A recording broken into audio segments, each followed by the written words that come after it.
წარმოიდგინე კრეატინის დანამატი ხელში იღე და შენ გარშემო ყველა ნუტრიციოლოგი გახდა უცებ. ერთი გეუბნება რომ თირკმელს დაინგრევ, მეორე უკვე შენ თმას ბოლობს წინასწარ და მესამე საერთოდ გეფიცება რომ ერთი კოვზის მერე კუნც აიშენებ, ტვინს გაიუმჯობესებ და საერთოდ მეტით შენი ოჯახური ფინანსური მდგომარეობის გამოსწორებასაც შეწყობ და ერთისთვის ეს თეთრი ფხვნილი როგორ არის საწამლავი, მეორესთვის კი სუპერ გმირი. სად არის შუალედური აზრი? სად არის და ალბათ ალგორითმა ჩაყლაპა. ხო და ამ ვიდეოს ბოლოს შენ ზუსტად გეცოდინება როდის არის კრეატინზე შიში რეალური და როდის არის უბრალოდ კარგად ჩაფრთული მარკეტინგული შფოთვა. შენთვის ღირს თუ არა ამ დანამატის ყიდვა და მე როგორც პერსონალიზებული ნუტრიციოლოგიის მაგისტრი დღეს მოგიყვები ყველა სარგებელს, რომელიც კრეატინზე გაიგია, დაპირებას, ყველა მითს და საბოლოო ჯამში გამოვარკვევთ სად არის, სად წყდება კვლევა და სად იწყება კომენტარებში არსებული დოქტორანტურა. დავიწყოთ ყველაზე თავარი, საერთოდ რა არის კრეატინი და როგორ იქცევა ორგანიზმში არსებული მოლეკულა ბუნებრივად. უკვე ქილაში საშიშ ქიმია. პირველად ბრალდება ასეთია, რომ კრეატინი ქიმიაა და ორგანიზმში სტეროიდებით მოქმედებს.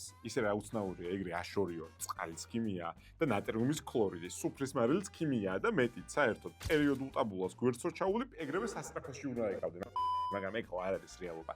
რეალურად კრეატინი არის ქიმია. ის არის შენს ორგანიზმში უკვე ბუნებრივად არსებული ნაერთი, რომლის 90% შენი კუნთები ინახავს. რა შეჭირდება კუნთებს კრეატინი? კუნთებს კრეატინი ჭირდება მაშინ, როცა მოკლე დროში ფეთქებადი ძლიერი ინტენსიური აქტივობა გიწევს ძალისმიერი ვარჯიშისას, სპრინტისას, აი უკვე ბოლო გამეორებაზე, სახე რო ისე გაქვს, რომ უკვე წინაპრების მოკითხვაზე გადახვედი, მაშინ რომ მოქცეს მომენტალურად სწრაფი ენერგია. კუნთებს ერთი ინტენსიური სამუშაოსთვის ადგილობრივად, ლოკალურად, უცებ გამოსაყენებლად ძალიან ცოტა ენერგია აქვს დამარაგებული და კრეატინი რას დაკეთებს უჯრედულ დონეზე, ის არის ATP-ის ენერგიის უნივერსალური მონეტის აღმდგენი წყარო, სადაც კრეატინ ფოსფატი მოლეკულა, რომელსაც დაიგროვებ კრეატინის დანამატის მიღება უფრო მეტ სწორე ეხლაც გაქვს არის ლოკალური მეცენატი რომელიც თავის ენერგიით და ფოსფატით აღადგენს დაშლილ ATP-ს. აი ეს წამიერი უწყვეტი ენერგიის მიღება არის ის რის გამოც კრეატინი შენ გაძლევს საშუალებას უფრო მეტი უფრო ძლიერი აქტივობების შეასრულო რის ხარჯდეთ გაზარდო კუნთი. ხო და ამ კრეატინის სტეროიდი არ არის. ის ეხმარება შენს კუნთს მუშაობაში და იცოდე რომ ესოხერი დანამატი მხოლოდ იმიტომ გეხმარება რომ მუშაობას ზრდის. თორე კრეატინს ფხვნილს ბიცეპსი ჯერ არავის მოუყვანია. მაგრამ საბოლოოდ რას იღებ? მეტ ძალას. მეტ კუნთს თუ უბრალოდ მეტ რიცხვებს სასწორს და წყლის შეკავების ხარჯზე. აი ორგანიზმში რომ წყალი კრეატინი წყალს აკავებს და შენ წონა იზრდება კრეატინის მიღების მერე, აქ იყოფა უკვე კაცობრიობა ორ ნაწილად. ერთი მათგანი უკვე წინასწარ გილოცავს კუნთური მასის მატებას და მეორე ნაწილი საერთოდ გეუბნება რომ ტყუილა გადაიხადა ეგ ფუდი, იმიტომ რომ ნებისმიერი კრეატინისგან მიღებული ნამატი მხოლოდ წყალია. არც ერთია სწორი და არც მეორე. 132 კვლევის მეტ ანალიზმა გვაჩვენა, რომ ადამიანები, რომლებიც კრეატინს მოიხმარდნენ პირველი 4 და 8 კვირის განმავლობაში, საშუალოდ 0.86 კილოგრამს იმატებდნენ, ანუ 860 გრამს. აი ამ 860 გრამიდან საშუალო ცხიმისგან თავისუფალი წონის ნამატი იყო დაახლოებით 820 გრამი, 0.82 კილოგრამი. რა არის ცხიმისგან თავისუფალი მასა? ყველაფერი რაც ცხიმი არის, მათ შორის კუნთი და მათ შორის წყალი. შესაბამისად, რეალური რიცხვის მოცემა კრეატინის მიღების მერე, რა წილი უჭირავს წყალს, რომელიც გემატება ორგანიზმში, რა წილი უჭირავს ნამდვილად კუნთურ მასას, არის უცნობი. თუმცა ნამდვილად შეგვიძლია ვთქვათ, რომ ალბათ საწყის ეტაპზე დამატებული წონა ძირითადად სითხის შეკავებაა, რომელიც თავის პლატოს რაღაც წერტილში მიაღწევს და მაგის მერე, შენ თუ ძალისმიერი ფიზიკური აქტივობით ხელი შეუწყე, ნებისმიერი შემდგომი ნამატი არის კრეატინისგან მიღებული ეფექტი. ცირედი, თუმცა საკვებ დანამატებში ძალიან მნიშვნელოვანი, რომელსაც შენ ნამდვილად იცნობ, ანუ ეს ერთი კვირის მერე ტანსმელი ადაგეპეტარავდება. თუმცა სტანდარტული და სტაბილური პროგრესული დატვირთვის დროს კრეატინი დანამატების სამყაროში არის ის დანამატი, რომელიც უსაფრთხოდ და ეფექტურად იწვევს კუნთის მასის მატებას და ძალის მატებას. საკვებ დანამატების სამყაროში როგორი დამოკიდებულობაა იცი, სადაც ვისაც აზრი მოეკითხება, თუ კუნთური მასის მატება და ძალის გაუმჯობესება გინდა. და კრეატინს აიღებს, საერთოდ რაზე მელაპარაკები. მიუხედავად იმისა, რომ კრეატინის ეფექტი ძალიან ჩამორჩება სტეროიდის ეფექტს და რეალურად თვალის ზომით გასაზომადად და ობიექტური საზომი ერთეულებითაც არ არის რევოლუციური, საუკეთესოა რაც საკვები დანამატების ინდუსტრიაში გვაქვს. ხო და ეხლა ჩემი რჩევა, კრეატინის შედეგს შესაბამისად მხოლოდ სასწორად მოგაზომავ. კრეატინის შედეგი გაზომე რამდენად უკეთ ვარჯიშობ.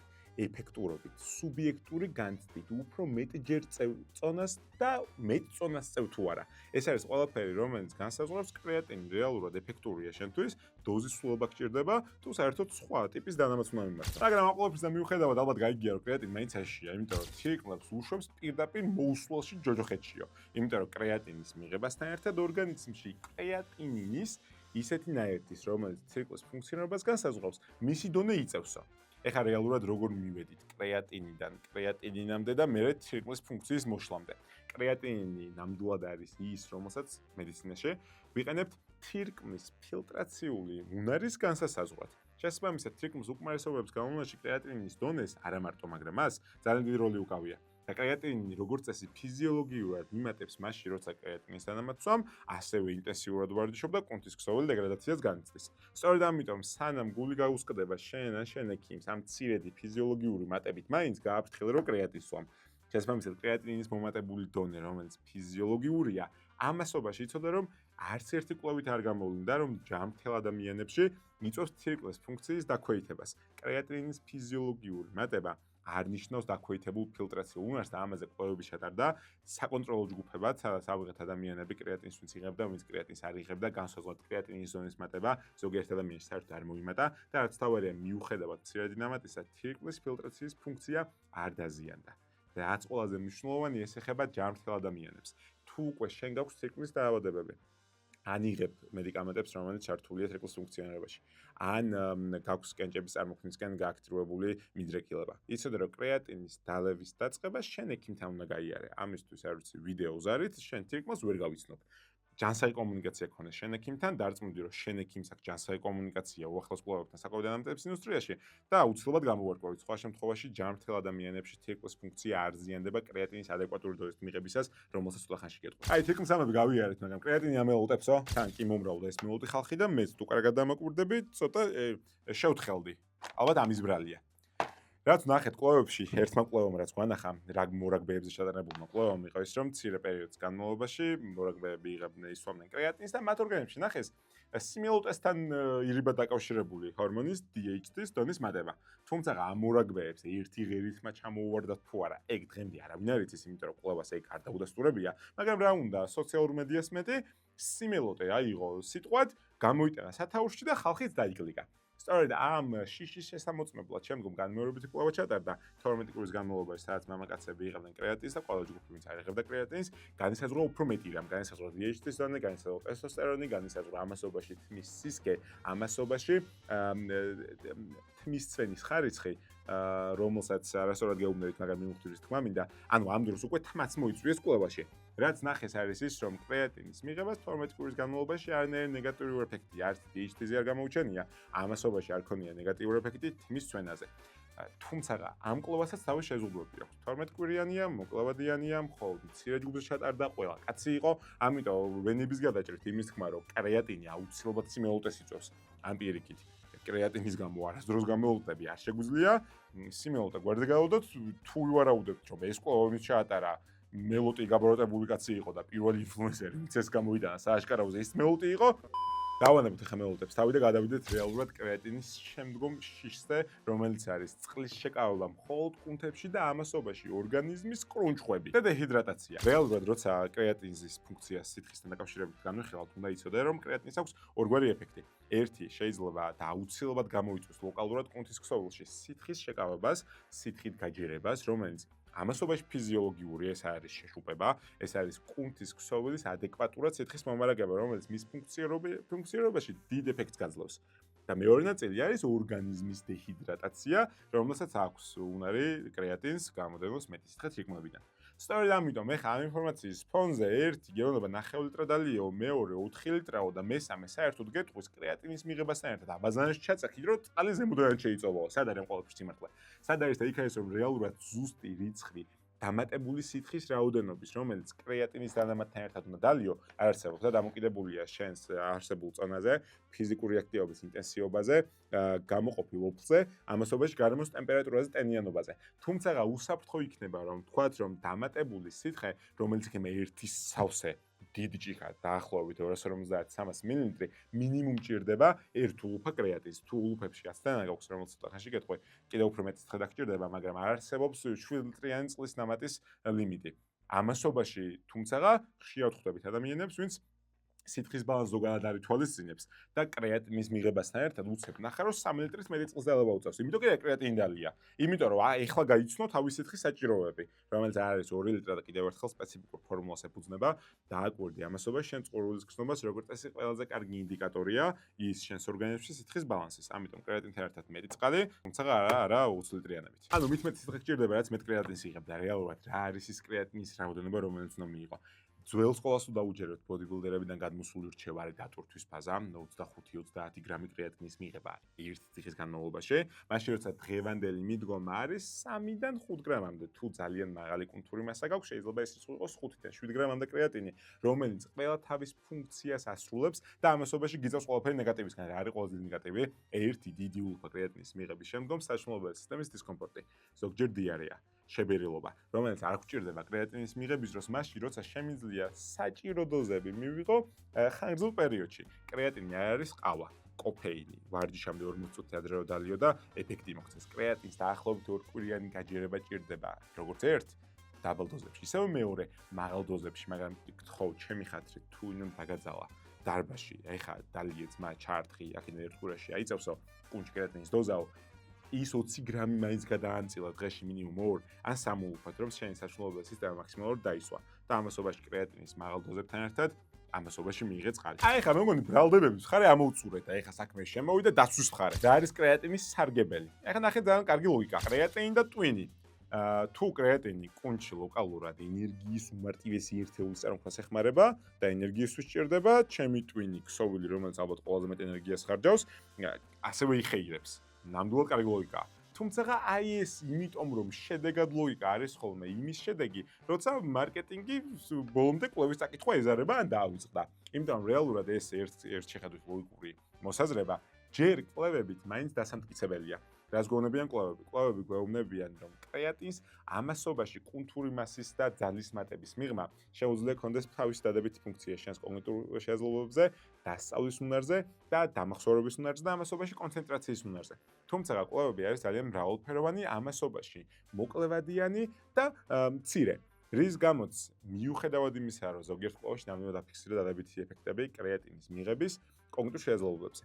ასევე ერთი კვლევა, რომელმაც თითქმის რევოლუცია დაიწყო ალბათ, იმიტომ რომ ბევრი კვლევა მოყვა ამას. ძალიან არის ძილის დეპრივაციასთან დაკავშირებით, სადაც ერთჯერადმა დიდმა დოზამ 25-30 გრამა კრეატინმა 3 საათიანი ძილისგან მიღებული დეფიციტური მოვლენები და ნეგატივები დააბალანსა.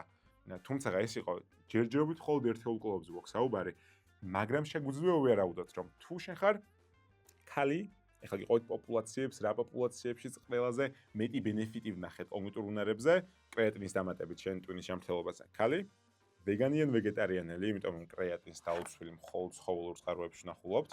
თუ ხარ მუდმივ სტრესში და ქრონიკული ძილის დეპრივაცია გაქვს, თუ ხარ ძალიან ფიზიკურად აქტიური, მით უმეტეს ძალისმიერი ფეთქებადი ვარჯიშებით, ეს არის და ამასობაში ასაკის მატებასთან ერთად 60+.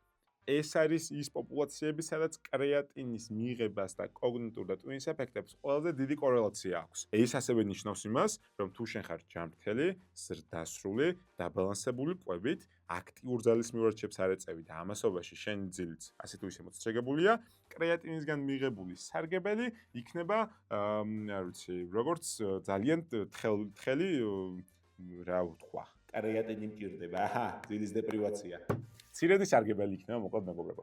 იმიტომ რომ რეალურად კვლევები, რასაც გვამცნებს, არის ძალიან სასიხარულო.